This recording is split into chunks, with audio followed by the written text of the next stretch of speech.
உங்களை அவர் கண்டு கொண்டார், உங்களை தெரிந்து கொண்டார், உங்க தலைமையில ஆசீர்வாதமும் பண்ணிக்கிட்டு இருக்கார். இந்த பதிவை கேட்க கேட்க கடவுளை நெருங்க நெருங்க தான் பொய் எது உண்மை எதுன்னு புரிய வரும். எந்த நேரத்திலையும் உண்மையை கொண்டாடுங்க, பொய்ய புறக்கணிங்க.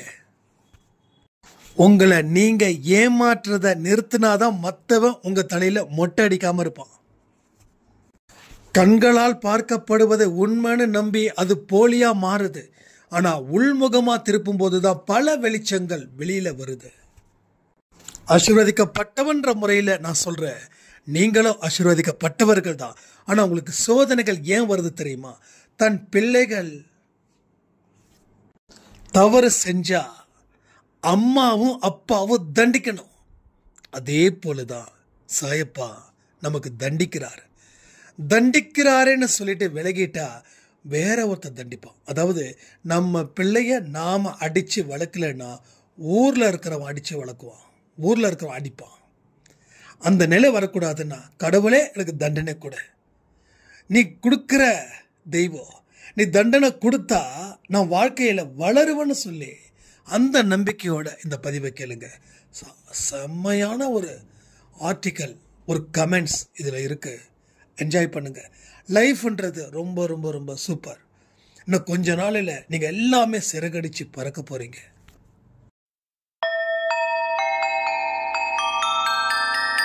ஓம் சாயிரா சாயிரா, ஓம் சாயிரா சாயிரா, ஓம் சாயிரா சாயிரா, அன்பே சாயிரா, பேரன்பே சாயிரா, அகிலம் தளிக்க ஆத்மா விழிக்க அனுதினம் சாயிரா, எங்கள் அன்பே சாயிரா.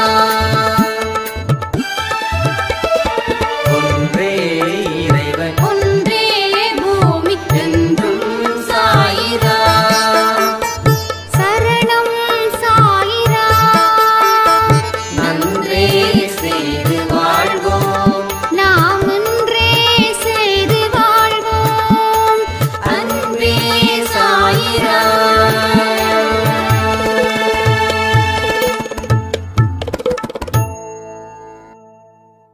சாயிரா.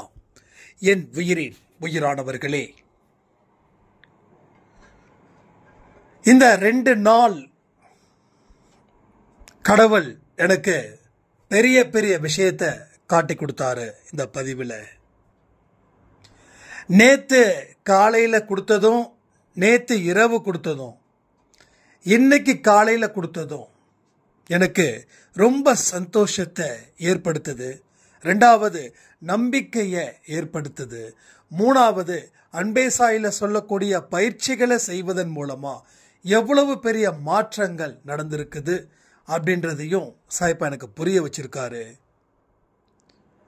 இதுக்கு முன்னாடி இந்த பதிவுகளை இன்னமோ ஏனோ தோணுன்னு கேட்டேன். நீங்க சொன்ன மாதிரி தான், கேட்டா நல்லது அப்படின்ற ஒரு மைண்ட் செட்டில் கேட்டேன். இனி இதுதான் நம்ம வாழ்க்கையை மாற்ற போகக்கூடிய ஒரு விஷயமா இருக்க போகுது. எவ்வளவு பெரிய கஷ்டங்கள் வந்தாலும் அதற்கு விடைகள் நிச்சயமா இனி வரும்.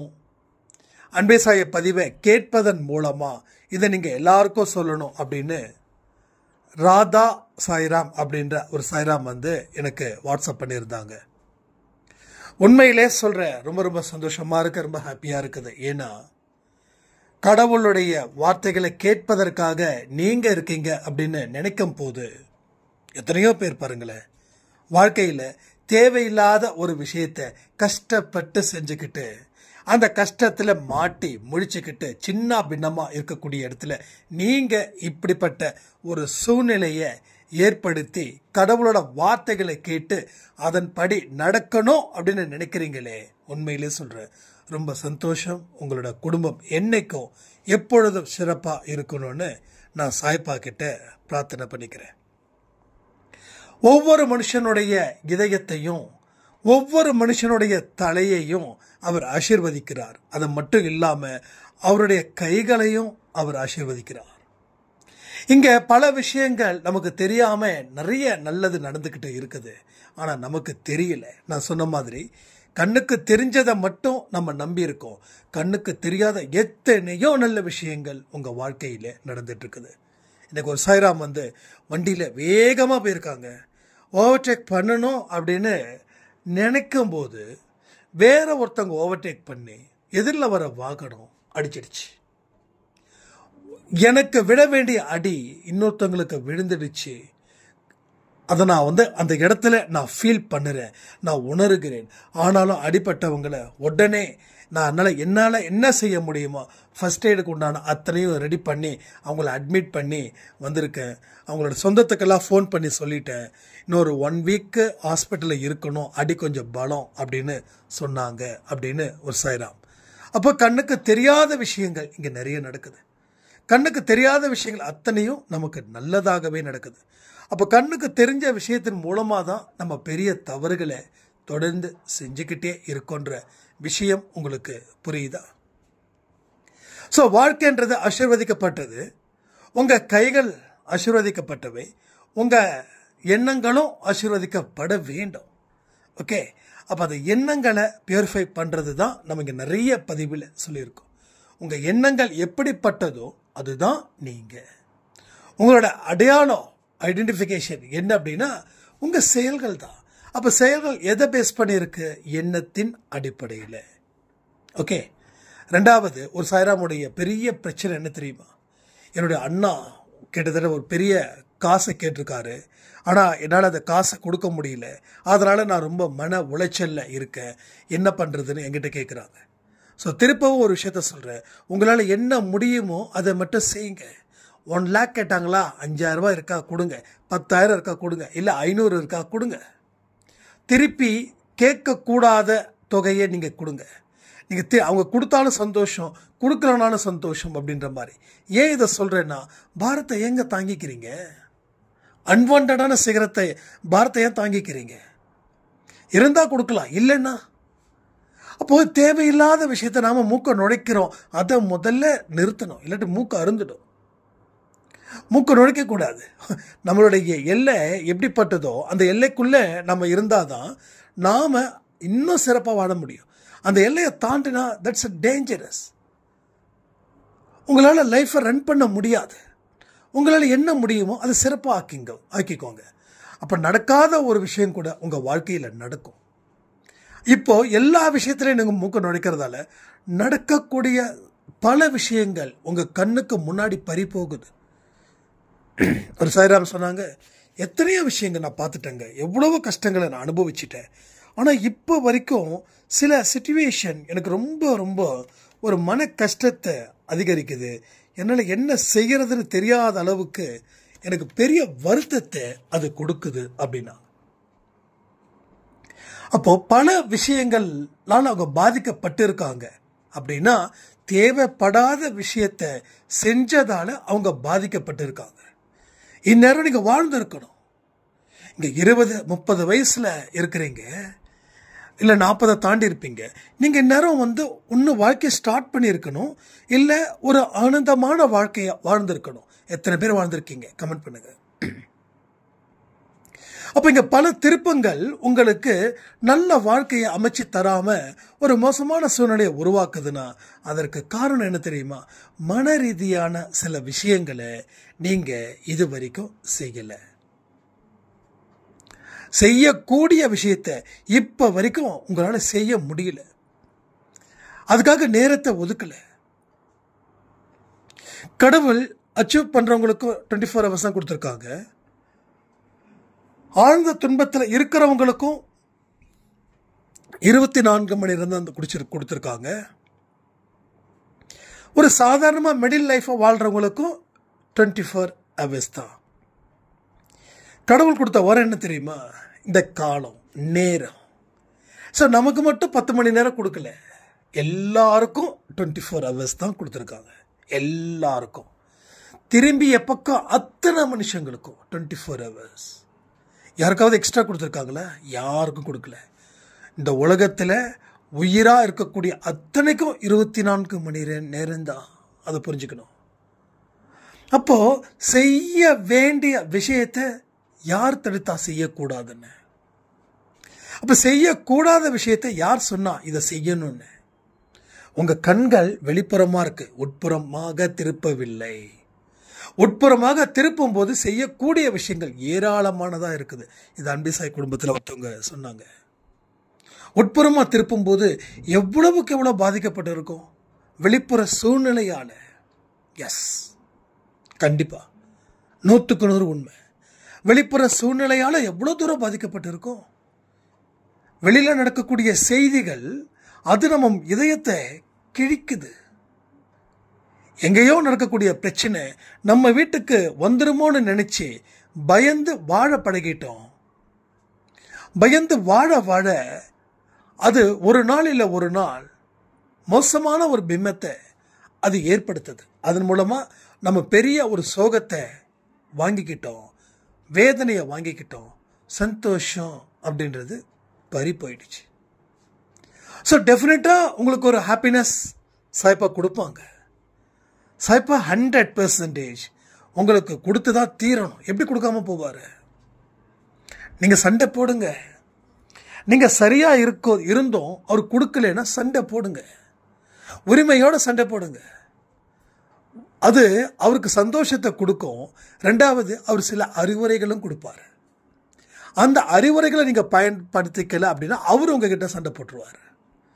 நீங்கள் எவ்வளவுக்கு எவ்வளோ சண்டை போட உரிமை இருக்குதோ அந்த அளவுக்கு அவரும் உங்ககிட்ட சண்டை போட உரிமை இருக்கு.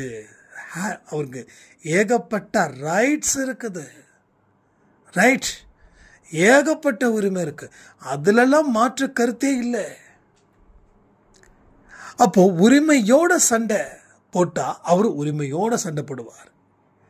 ஆனா அவர் சொல்லக்கூடிய விஷயத்தை நீங்க 100க்கு 100 ஃபாலோ பண்ணா அவர் பல விஷயத்தை உங்களுக்கு அறிவுரைகளை சொல்லி அதுல இருந்து வாழ்க்கைய ஒரு பிடிப்பை அவர் ஏற்படுத்துவார்.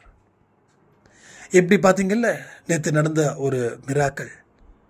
நேற்று இரவு ஒரு பதிவில் சொன்னமே, 48வது நாட்கள் வரைக்கும் கஷ்டம் அப்படின்னு இடத்துல 49வது நாளில் 50% ஒரு ரிசல்ட்டை கொடுக்குறாருன்னா உங்கள் மேலே அவர் வச்சிருக்கக்கூடிய அன்பு அப்படிப்பட்டது. ஒரு மனுஷனுடைய கர்மா இத்தனை வருஷம் அப்படின்னு இருந்தால் கூட என்னோட குழந்தை மனசு துடிக்குதே, என் குழந்தை தன்னுடைய உயிரையும் எடுத்துக்குதே, அது எனக்கு கஷ்டம் அப்படின்னு அவர் எக்ஸ்ட்ரா விஷயத்தை கொடுத்துக்கிட்டே இருக்கார். ஸோ இதுதான் அவருடைய அன்பு மழையில் நாம் நனைகிறோம். நம்மளுடைய அன்பு மழையிலையும் அவரை நனைய வைக்கணும். அவர் ரொம்ப பொசசிவ், ரொம்ப பொசசிவ். 2 இயர்ஸ்க்கு முன்னாடி ஏதோ ஒரு வேற சாமியோடைய ஒரு 1.5 மணி நேரம் ஒரு ஆடியோ அது கேட்கணும்னு சொல்லி எனக்கு வேற ஒருத்தவங்க வந்து சொல்கிறாங்க. நான் கேட்குறேன். அந்த சாங்கை கேட்குறதுல அவ்வளோ டிஸ்டர்பன்ஸ், வால்யூம் ஏறுது இறங்குது, மொபைல் ஹேங் ஆகுது. அப்படிப்பட்ட சம்பவம் என் வாழ்க்கையில் நடந்ததே கிடையாது. இப்போயும் அந்த மொபைல் தான் யூஸ் பண்ணுறேன். ஸோ எந்த இடத்துலையும் வால்யூம் ஏறலை, வால்யூம் இறங்கலை. நான் ஹெட்ஃபோன் யூஸ் பண்ணுறேன், சம்டைம்ஸ் ப்ளூடூத் யூஸ் பண்ணுறேன். சரி, இதில் ஏதோ இஷ்யூஸ் இருக்குமோ அப்படின்னு சொல்லி பார்க்கும்போது மொபைலே யூஸ் பண்ணும்போது கூட வால்யூம் ஏறுது இறங்குது. அப்போ தான் நினச்சேன், உனக்கு கண்களில் இருந்து ஒரு கண்ணீர் வந்துடுச்சு. ஒரு பெரிய பொசசிவ், என் இடத்துக்கு யாரும் வரக்கூடாது அப்படின்னு நான் திரும்பவும் அவர்கிட்ட சொல்கிறேன். இப்போ உன்னுடைய இடத்துக்கு யாராலையும் வர முடியாது, ஆனால் நீ பேசுகிற மாதிரி அவங்க பேசுகிறாங்க, அதனால கேட்கணும், எனக்கு கொஞ்சம் பெர்மிஷன் கொடு அப்படின்னு ஒரு நிமிஷம் பிரார்த்தனை செஞ்சதுக்கப்புறம் வால்யூம் கரெக்டாக இருக்குது, மொபைலில் ஹேக்கிங் ட்ரபிள்ஸ் இல்லை. இது இட்ஸ் அ ப்ராமிஸ்.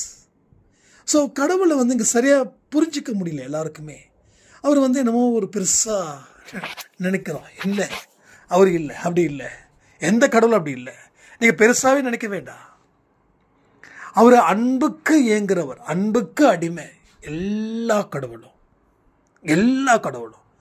உலகத்தில் எத்தனை கடவுள் இருக்கோ அத்தனை கடவுளும் அன்புக்கு அடிமை.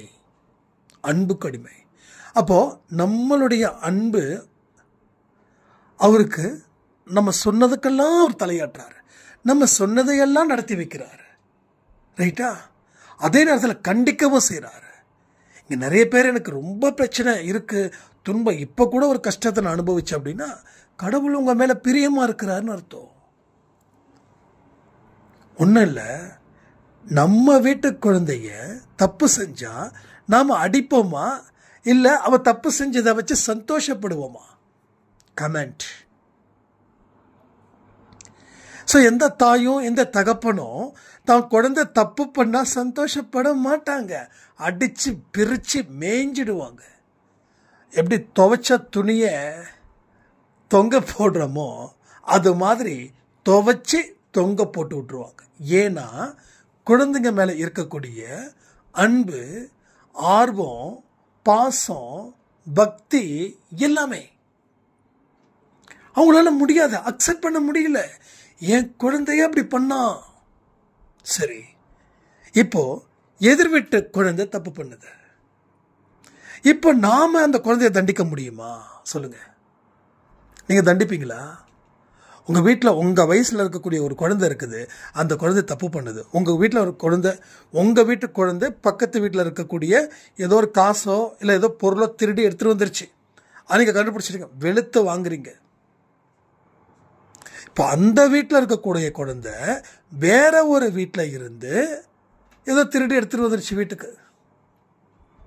அப்போ நீங்க அந்த குழந்தை மேல அடிக்க முடியாது, ஏன்னா அது உங்க குழந்தை இல்லை, உங்களுக்கு எந்த உரிமையும் இல்லை. பெற்றவர்கள் அடித்தா கூட நீங்க பரவாயில்ல விடுங்க, தெரிஞ்சா பண்ணிச்சு, தெரியாம தானே பண்ணிச்சு அப்படின்னு அப்படி சொல்லக்கூடிய நீங்க உங்க குழந்தை அந்த தப்பு பண்ணா வெளுத்து வாங்குறீங்க. ஏன்னா அவங்கவுங்க குழந்தை முக்கியம். ரெண்டாவது, நம்ம குழந்தை நாளைக்கு தப்பான ஒரு மனுஷன் மாறிடக்கூடாதுன்னு சொல்லி அவ்வளவு அன்பு. அந்த வேதனையில அடிக்கணும், சந்தோஷத்தில் அடிக்கல. நல்லா பாயிண்ட் பண்றேன், கேட்டுக்கோங்க. வேதனையில தான் அடிவிடுது, அதே போல வேதனையில தான் அவர் சோதனை செய்யறாரு, உங்களுக்கு சோதனை கொடுக்கிறாரு. ஓகே, ஒரு ஓட்டப்பந்தயத்தில் 8 ரவுண்டு 10 ரவுண்டு ஓடணும், 10வது ரவுண்டு வரவன் தான் ஜெயிக்கிறான்.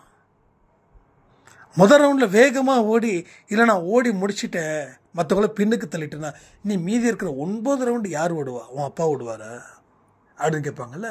அது மாதிரி 10 ரவுண்டு, அந்த 10 ரவுண்டில் 3 பேர் இருந்தாலும் அந்த 3 பேரில் யார் ஃபஸ்ட்டோ அவங்களுக்கு தான் அந்த இது.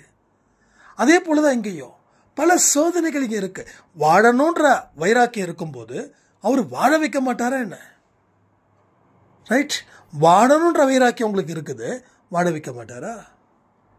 அப்போ வாழ வைக்கிறாரு, அப்போ சோதனையை கொடுக்கிறாரு. 10 ரவுண்டு வந்தா உனக்கு எப்படி கப்போ அதே மாதிரி 1-2 சோதனைகளை தாண்டு, பிரச்சனைகளை சந்திச்சுடு. இந்த ப்ராப்ளத்தை சந்திச்சாதான் உன் வாழ்க்கையில் நீ ஹாப்பியாக இருக்க முடியும். நீ எப்போ ஹாப்பியாக இருக்க முடியும்? இதையெல்லாம் நீ சந்திச்சாதான்.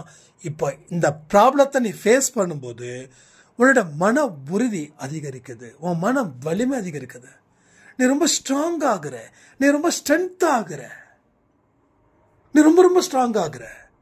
பிரச்சனைகளே இல்லாத வாழ்க்கை ஒரு வாழ்க்கையான்னு உங்க கூட 10 பேர் இருக்கிறாங்கன்னு வச்சுக்கோங்களேன். நீங்க ஒரு 10 ப்ராப்ளத்தை ஃபேஸ் பண்றீங்க, உங்க கூட இருக்கிறவங்களுக்கும் 1 or 2 ப்ராப்ளத்தை மட்டும்தான் ஃபேஸ் பண்றாங்க. இப்ப யாருக்கு மன வலிமை இருக்கும்? ஆனா அவன் சந்தோஷமா இருப்பான், அவன் ஹாப்பியா இருப்பான், அது வேற விஷயம். பட் மன வலிமை யாருக்கு இருக்கு? அப்ப நீங்க சந்திச்சது 10 பிரச்சனை, 10 வித்தியாசமானவைகள். அப்போ ஒரு ப்ராப்ளத்தை ஃபேஸ் பண்றீங்க, அந்த ப்ராப்ளத்தை சொல்யூஷனுக்கும் சில வழிகளை நீங்க செய்றீங்க, அதை சிறப்பாக்குறீங்க, மனசை திடப்படுத்துறீங்க, வெற்றியை குவிக்கிறீங்க. பட் அவங்களும் 2 பிரச்சனை தான் ஃபேஸ் பண்றாங்க, ஜஸ்ட் ஒன்லி 2. பட் அவங்க happy. But is not a challenges. அவங்களால சேலஞ்ச் பண்ண முடியாது. ஏதாவது ஒரு விஷயம் வந்துருச்சுன்னா அவங்க மனசு வெறுத்துடுவாங்க, இல்லை அழுதுருவாங்க, இல்லை எங்க போய் செத்து போயிடலாமோ அப்படின்னு நினைப்பாங்க.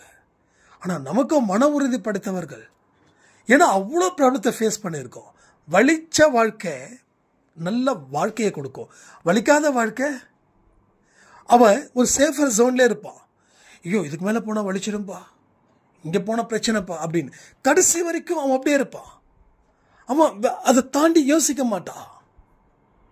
அவங்க அப்பா அம்மா தயவில் வாழ்ந்தவன் அடுத்தது என்ன திரும்ப பண்ணுவான், அவன் பெற்ற குழந்தைங்க தயவில் வாழ முயற்சி பண்ணுவான். இங்கே நிறைய பேரோட கேரக்டர்ஸ் இருக்கு. நிறைய பேரோட கேரக்டர்ஸ் அப்பா அம்மா தயவில் வாழ்ந்துக்கிட்டே வேலைக்கு போவாங்க. பெரிய நான் சொல்கிறது ரொம்ப ரிச் பீப்புள்ஸை நான் சொல்லலை, அவங்களும் அப்படி தான். ஆனால் நம்ம மிடில் கிளாஸில் இருக்கக்கூடிய ஃபேமிலிஸில் இருக்கக்கூடியவங்கள சொல்கிறேன். அப்பா அம்மா தயவில் வாழ்ந்துடுவாங்க, வேலைக்கும் போவாங்க, கல்யாணம் பண்ணிப்பாங்க, குழந்தை பெற்றுப்பாங்க, ப்ராப்ளத்தை ஃபேஸ் பண்ணுறதுக்கு பயப்படுவாங்க. புதுசாக ஒரு காலை எடுத்து வை அப்படின்னா வேண்டாம் ரிஸ்க்குன்னுவாங்க. எங்கே வாழ்க்கையை ஆரம்பித்தாங்களோ அதே இடத்துல இருப்பாங்க. ஸோ தட் இஸ் எப்படி சொல்கிறது, எந்த ஒரு விதமான ஒரு மொமெண்ட்டும் கிடையாது, எந்த விதமான ஒரு முயற்சி கிடையாது. அதனால் உழைப்பும் இல்லாமல் போகுது, சிந்திக்கக்கூடியதும் இல்லை. அரைச்ச மாவையே அரைக்கணும், செத்த பாம்பையே அடிச்சுக்கிட்டே இருப்பாங்க. எவனோ தான் அடித்து போட்டு போயிடுவான். இவன் அடித்து வீடியோ எடுத்து நான் தான் செத்த பாம்பை, நான் தான் பாம்பை அடித்து சாக விட்டேன் அப்படின்னு. ஸோ இப்படி இருக்கக்கூடியவங்க இவங்க எப்படி இருப்பாங்க அப்படின்னா, இவங்க எப்பயுமே ஒரு டிபெண்ட்டாகவே இருப்பாங்க, யாராவது நம்பிக்கிட்டே இருப்பாங்க.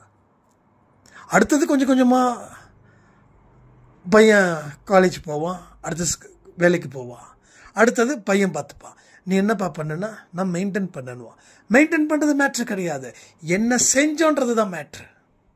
நீ என்ன செஞ்ச, உனக்கு உன் பையன் உனக்கு மரியாதை கொடுக்கணும், உன் பையன் உனக்கு மாலை போடணும், உனக்கு மரியாதை செலுத்தணும். என் அப்பா ஒரு ஹீரோடான்னு அவன் மனசில் சொல்ல வைக்கணும், அவன் மனசில் நீ நிற்கணும். ரைட்டா, அவன் மனசில் நீ நிற்கணும். இப்போ என்ன ப்ரொசீஜர், வாட்ஸ் அ ப்ரோட்டோகால்? நம்ம லைஃப்பில் ஒரு ப்ரோட்டோக்காலை ஏற்படுத்திக்கணும்.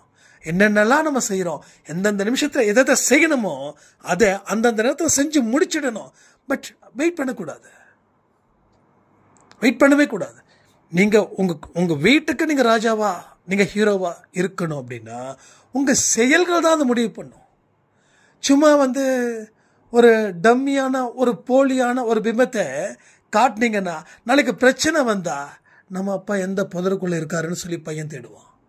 என்னப்பா அடிப்பான்னு சொன்னேன், உதைப்பான்னு சொன்னேன், எத்தனையோ பிரச்சனை ஃபேஸ் பண்ணேன்னு சொன்னேன், இந்த எனக்கு ஒரு பிரச்சனை நிற்குதே, நீ எங்கப்பா போனேன், அப்பா கொஞ்சம் வாப்பா கொஞ்சம் காப்பாத்துப்பா, ஒன்னதானப்பா ஹீரோ. பையன் நாளைக்கு புலவிடக்கூடாது.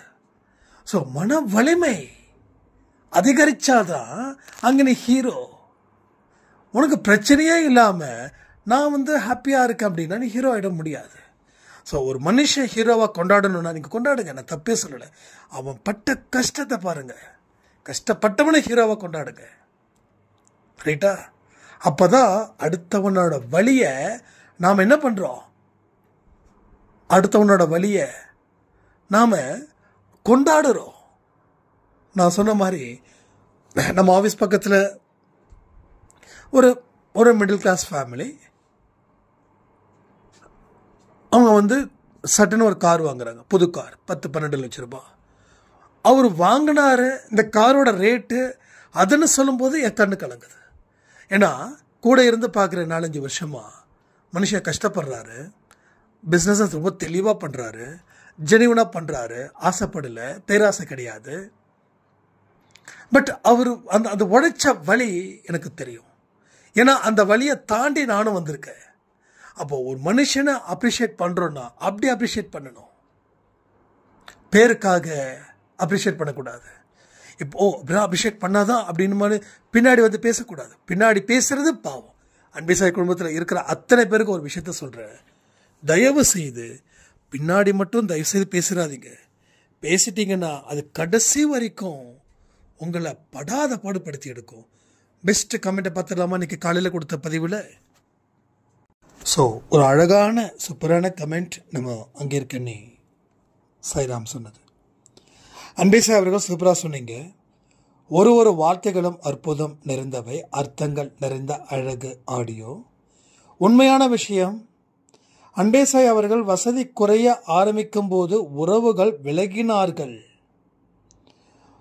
உண்மை அன்பு என்பது இல்லை, போல மனிதர்கள் மீது உண்மை அன்பு வைப்பது இல்லை. அவர்கள் செல்வத்தின் மீதும் பணத்தின் மீதும் தான் அன்பு வைக்கிறார்கள். அதாவது மனிதர்கள் மனுஷங்க மேலே அன்பு வைக்கல, அந்த மனுஷங்களுடைய செல்வத்தை மேலே தான் அன்பு வைக்கிறாங்க, பணத்தின் மீது அன்பு வைக்கிறார்கள். இந்த உண்மை ஆழமாக புரியும் போது தான் சாயப்பா என்னிடம் எனக்காக நிறைய விஷயங்களை செய்கிறார். தோல்வி உற்றாலும் என் குழந்தையை எங்கும் நிற்க வைக்க மாட்டேன் என்று மனதிற்குள் ஒரு வைராக்கியத்தை ஏற்படுத்திக்கிறார். செம்ம லைன் அது, ஃபர்ஸ்ட் கிளாஸ்ல லைன், அழகாக சொல்லியிருக்காங்க.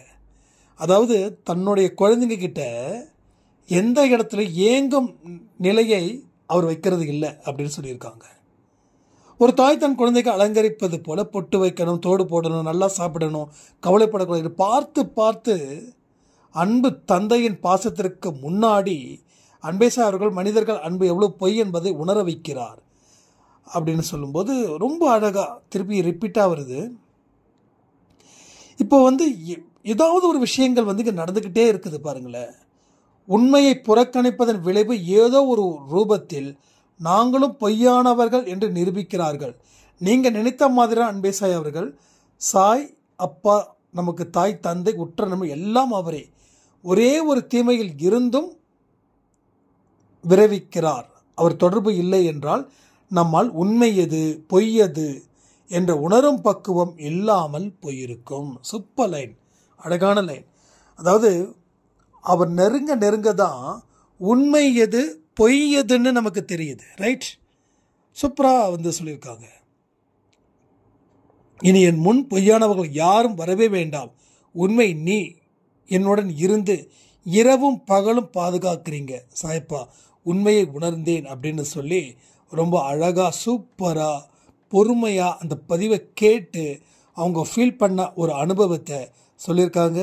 இன்றைக்கி காலையில் கொடுத்த ஆடியோவில் அவங்களுடைய கமெண்ட்டை நான் பின் பண்ணி வச்சுருக்கேன்.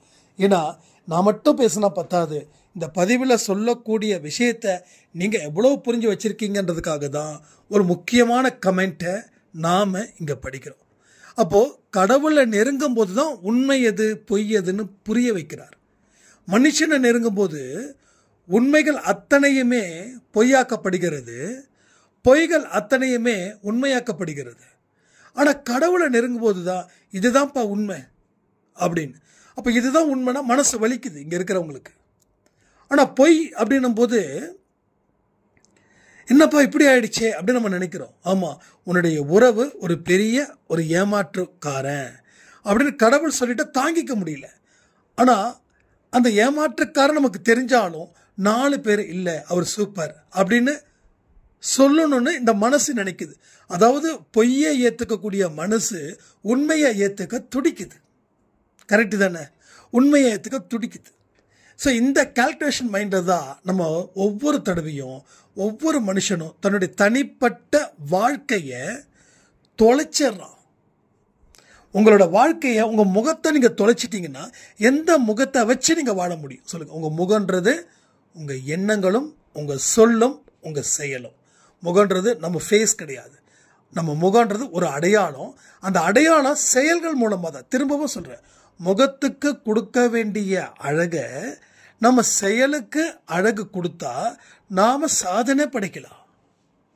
அப்துல் கலாம் ஐயா அவர்கள் சொன்னதா இல்லை வேற ஒருத்தவங்க சொன்னதான்னு தெரியல, கண்ணாடி முன்னாடி நின்று முகத்தை சரி பண்ணுறதுக்கு பதிலாக அறிவை சரி பண்ணு, நீ நல்லா வாழுவ அப்படின்னு. யார் அவர் தான் சொன்னாரா இல்லை யார் சொன்னாரு? ரொம்ப பிடிச்ச லைன் அது. எப்போ பார்த்தாலும் கண்ணாடி முன்னாடி போயிட்டு நம்ம அட்ராக்டிவாக இருக்கணும், அப்படி இருக்கணும், இப்படி இருக்கணும். ஏன் என்னாச்சு? ஒன்றும் இல்லை. ரொம்ப சிம்பிளாக இருந்து பாருங்களேன், ரொம்ப ரொம்ப சிம்பிளாக இருந்து பாருங்க. அந்த சிம்பிளிசிட்டியே ஒரு தெய்வீக தன்மையை அது உணர்த்தும். தெய்வீக தன்மைக்குள்ள அது உங்களை கொண்டு போய் சேர்க்கும். ஸோ அப்பேற்பட்ட விஷயங்கள் இங்கே ஏராளமாக தாராளமாக நடக்கும். அப்போது வெளிப்புற பார்வையால் நீங்கள் வீழ்த்தப்படுகிறீங்க, ஆனால் உட்புற பார்வையால் தான் நீங்கள் வளர்ச்சியே பெற முடியும். இந்த மாதிரியான சில விஷயத்தை நீங்கள் எண்ணும்போது உங்கள் வாழ்க்கையில் அமோகமான ஒரு வெற்றியை அது தேடித்தரும். நீங்கள் எவ்வளோ ஒரு கிரிட்டிக்கலில் இருந்து ஒரு செயலை ஆரம்பித்தாலும் உங்களை சுற்றி இருக்கிறவங்க நீங்கள் ஓஹோன்னுவாங்க, ஆஹான்னுவாங்க, இல்லை சில பேர் நீ வேஸ்ட்டுன்னுவாங்க. எதற்கும் மனசில் இடம் கொடுக்கக்கூடாது. அறிவை கொண்டு எடை போடணும். அப்போ இவன் சொன்னது சரியா, அவன் சொன்னது சரியா, அப்போ எல்லாத்தையும் எடை போட்டு நாம் ஆரம்பிக்கிறோம். ஆரம்பிக்கிற விஷயத்தை நிறுத்திடக்கூடாது. இங்கே பல பேரோட கனவு பல பேர் சிதைக்கிறாங்க. இப்போ கூட சங்கீதான்னு சொல்லி ஒரு சாய்ராம் ஸ்ரீலங்காவில் இருக்காங்க. நான் மாதிரி 2 வீலர் பைக் நான் சேல் பண்ண போகிறேன், நீங்கள் சொல்லுங்கள் அப்படின்னு நம்ம ஒரு ஆடியோ கொடுத்துருந்தோம். ஆடியோவிலே நம்ம ஆட் பண்ணியிருந்தோம். அப்போ திரும்பவும் அவங்க என்கிட்ட சொல்லும்போது, ஆனால் எனக்கு எக்ஸ்பீரியன்ஸ் இல்லை, சாய்ப்பா மேலே நம்பிக்கை வச்சு நான் செய்கிறேன், நீங்கள் எனக்கு ப்ளஸ் பண்ணுங்கள், பிரார்த்தனை பண்ணுங்கள் அப்படின்னு. நான் ஒரே விஷயம் சொன்னேன், நம்பிக்கை இருந்துச்சுன்னா போதும், நம்பிக்கை இருந்துச்சுன்னா போதும், ரைட்டா? நம்பிக்கை இருந்துச்சுன்னா போதும், உங்கள் ஆர்வம் இருந்துச்சுன்னா போதும். ஆர்வமும் நம்பிக்கையும் இருந்துச்சுன்னா அது அனுபவம் கண்டிப்பாக கிடைச்சிடும். பட் ஆர்வம் இல்லாமல் நம்பிக்கை இல்லாமல் செயல்படாதீங்க, நீங்கள் ஆரம்பிச்சிடுங்க அப்படின்னு. அப்போது அந்த ஆர்வம் ஆட்டோமேட்டிக்காக வரணும். ஆட்டோமேட்டிக்காக வரும்போது டெஃபினட்டாக ரிசல்ட் கிடைக்கும். ஆனால் சட்டுன்னு அந்த ரிசல்ட் கிடைக்காது. எல்லாருக்குமே நான் சொல்லக்கூடிய ஒரு விஷயம் ஒன்று, சட்டுன்னு ரிசல்ட் எதிர்பார்க்காதீங்க. எதிர்பார்த்தா நமக்கு தோல்வியே கிடைக்கும். நீங்கள் 100 கிடைக்குன்ற இடத்துல 10 கிடைச்சுன்னா உங்களுக்கு தோல்வி. 100 தான் கிடைக்கும் அப்படின்னா கூட 60 கிடைச்சுன்னா கூட அது தோல்வியாக தான் நீங்கள் எடுத்துப்பீங்க. ஓகே, அப்போ முடிவை எதிர்பார்க்காம, முடிவு பண்ணாம, பலனை எதிர்பார்க்காம செய்ய வேண்டியதை செய்யுங்க. கிடைக்கக்கூடிய லாபத்தை கொண்டாடுங்க கடவுள்கிட்ட வச்சு. எனக்கு இவ்வளோ 10 ரூபா எனக்கு கிடைச்சிருக்குதே, ரொம்ப சந்தோஷம். அந்த நம்பிக்கை ஏற்படுத்தும் போது உங்கள் உடம்புல இருக்கக்கூடிய செல்ஸ் இருக்க, அது பாசிட்டிவ் வைப்ரேஷன், அது இன்னும் அறிவுபூர்வமாக யோசிக்கும். ரைட்டா? அப்போது 100 கிடைக்க வேண்டிய இடத்துல 10 கிடைச்சிடுச்சுன்னா உங்கள் செல்ஸு அந்த 10 கூட கிடைக்க விடாமல் பண்ணிடும். அப்போது உங்கள் செல், உங்கள் அணு, மனுஷனுடைய இதுவே அணுக்களால் நிரப்பப்பட்டது தான். ரொம்ப குழப்பிக்க வேண்டாம். எல்லாமே என்னமோ ஒரு விஷயம் ஒன்று இயங்குது இல்லை, அந்த இயக்கம் உணர்வு பூர்வமானது. அதை இந்த மாதிரி டைவர்ட் பண்ணணும். இப்படி பண்ணணும், அப்படி பண்ணிடக்கூடாது. அப்படி பண்ணால் ரொம்ப ஃபெயிலியர் ஆகிடும். எத்தனையோ பேர் என்கிட்ட சொன்னது ஒன்று தான், நான் தொழில் ஆரம்பித்தேன், நஷ்டமாயிடுச்சு அப்படின்னு. அனுபவசாலியும் நஷ்டம் அடைகிறான். அதுக்காக அனுபவசாலியெல்லாம் பண்ணிட முடியாது, ரைட்டா? அனுபவசாலியெல்லாம் பண்ண முடியாது. பட் என்னமோ ஒரு விஷயம் இருக்குது. அந்த என்னமோ ஒரு விஷயம் தான் இந்த விஷயம். ஆர்வமும் நம்பிக்கையும், ஏன் பக்தியும் கூட இருக்கணும். ஆனால் எதிர்பார்த்து செய்யக்கூடாது. அதே நேரத்தில் உழைப்புன்றது 100% அங்கே கொடுக்கணும். அப்போ ஒரு சின்ன ஒரு விஷயம் வந்தால் கூட ஜஸ்ட் அப்ரிஷியேட் பண்ணுங்க, கடவுளுக்கு நன்றி சொல்லுங்க. எல்லாமே கடவுளுக்கு சமர்ப்பணம் சொல்லுங்க. கடவுள் பார்ப்பார், 1 ரூபா கொடுத்ததுக்கு இவ்வளோ தூரம் சமர்ப்பணம் பண்ணுறானே, இன்னும் 10 ரூபா கொடுத்தா இன்னும் எவ்வளோ சந்தோஷமாக இருப்பான். 10 ரூபா கொடுத்தா வானத்துக்கு பூமிக்கு கொதிக்கிறீங்க, அடுத்து 100 ரூபா கொடுத்தா. இப்படி தான் நம்ம வளர்ச்சியை நம்ம கொண்டு சேர்க்கணும். ஸோ சூப்பரான ஒரு வாழ்க்கையை தயவுசெய்து நல்லா வாழணும்னு சொல்லி இந்த பதிவை நான் முடிக்கிறேன். ஜெய் சாய்ராம். ஓம் சாயிராம்.